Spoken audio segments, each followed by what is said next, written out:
We gonna make it, fam. We gonna make it. Take one. I use this channel a lot to document my life and just things I'm doing, what I'm going through. And I feel like this week needs to be a video of just like what I need to hear. You know what I'm saying? Like what I need to hear in my heart of hearts. Amen. I personally have had better weeks, just saying. So so I just want to get on and just hype you because I need a hyping. Amen. And I think you will need a hyping. Amen.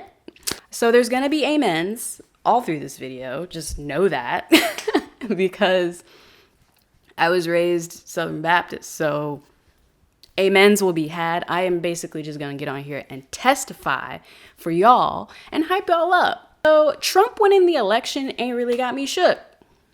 It didn't.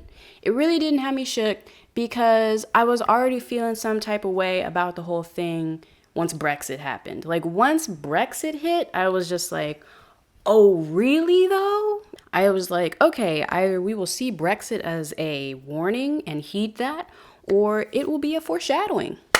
Turns out it was a foreshadowing, fam. Okay.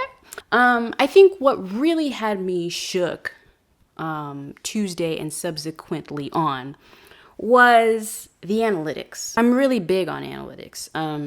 Even with this, like with this YouTube channel, it's a very modest channel, but I love the analytics of this channel and I apply them to my full-time work. I'm really big on looking at my analytics and seeing who watches my content, what types of people watch my content, and where are they? When are they falling off? All the data. I'm big on data. Whenever people come out with data, statistics, numbers, I'm like, yes, concrete evidence. What do the numbers say?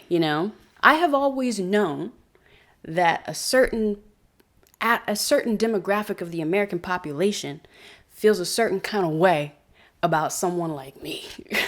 Okay, I've always known that. That is not new knowledge to me, okay? But now I could break down that knowledge by county. Amen.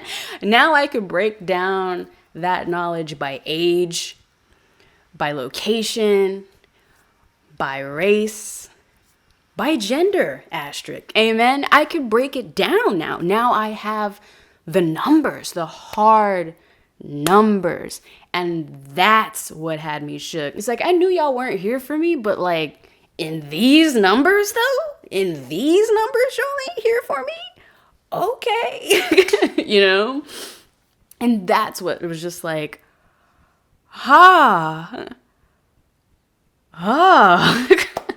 something that I've learned to do easily since Trayvon Martin is controlled mental freakouts and breakdowns and acknowledging that I am freaking the fuck out in a very controlled, safe way.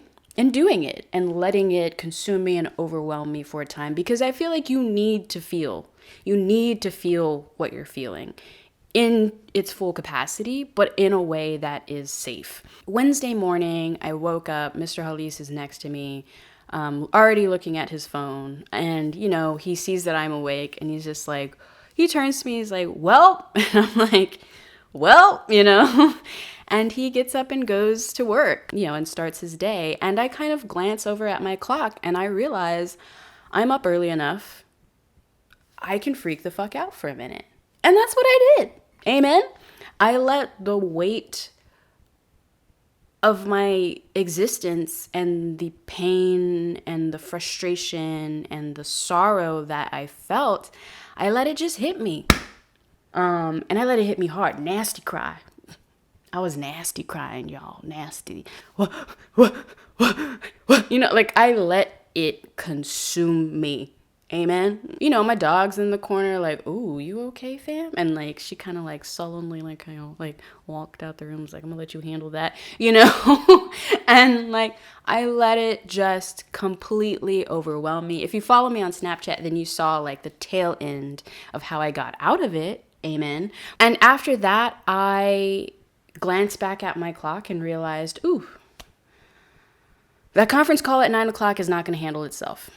Amen? It's not going to handle itself. And I got out of bed, took a shower, got dressed, went and found my dog and was like, yo, I know you need a pee. Head outside, do you? She kind of looked at me like, you good though? And I was like, we good.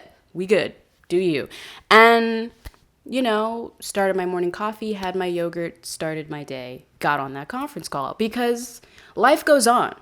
At the end of the day, life goes on and it will go on whether you go with it or not. You know, that's just how it is. And it's not fair. It's not.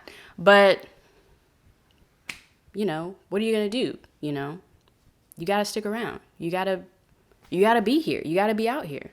And I am not going to lie to you. I mean, like I said, easily since Trayvon Martin, which was 2013, easily since then, I have always been a little bit of these three things. I am always some varying level degree of these three things. I am always tired, whether that be physically, emotionally, or mentally. I'm always tired to some degree. I'm always angry to some degree, because how can you not be? I'm always angry. And I'm always a little bit scared. Like, that's my baseline, is to always be a little bit tired, angry, and scared. You know, that's my reality in this country as an American. That's what it means to be an American to me. But even in spite of all those things, I am a glass half full kind of person. I really am. So, you know, here's a part of the video where I hype you, where I'm just unapologetically here for you. Amen? Come back to this video when you need to. Amen? So that way, when you need that hypeage, I'm here. Okay? So yeah, be encouraged. Amen. You know, I'm saying amen, but like whatever faith you subscribe to, whether that be a faith in a higher power of some kind, or a faith in that one tree down the way, or a faith in humanity, cling to that now. Amen. Let it wash over you and sanctify you. Amen. Reach out to your friends. Amen. Something that I did was check in personally with a few people. And while I will acknowledge that they were happy to hear from me because I ended up being like a blessing to them, they ended up being a blessing to me. It is so comforting to know that you're not alone, that other people feel how you feel. That is comforting, that other people are scared, that other people are coping too. You know, especially the friends that maybe you haven't seen post anything or comment on anything, reach out to them, because as someone who has lost somebody and saw the signs and didn't reach out soon enough, amen, reach out to them, okay? And if you do not have someone in your physical spectrum that is unapologetically here for you, I am. Amen? I am unapologetically here for you, okay? I am in your corner. Amen? I got your back. You gonna make it. I'm gonna make it. We gonna make it. You know, tomorrow's another day. Amen? I'm not saying tomorrow's another good day. I ain't gonna sit here and lie to you. I'm shook. My fellow people of color, my fellow oppressed and marginalized groups, I know the struggle is real right now. I know it is. But we gonna make it. And the reason why we gonna make it is because we've been making it. Amen? Everything that has been thrown our way, amen, we have survived it. Have we survived unscathed? No, fam, we scathed. Who we scathed? We scathed as hell. But we have survived. We have survived, and in some cases, we have thrived. So, you can make it through this because we already have. We gon' make it. Hey, we gon' make it. We gon' make woo. We gon' make it. We gon' make it. We gon' make it. We gon' make it. We gon' make it. We gon' make it. We gonna make it. I'll see you when I see you.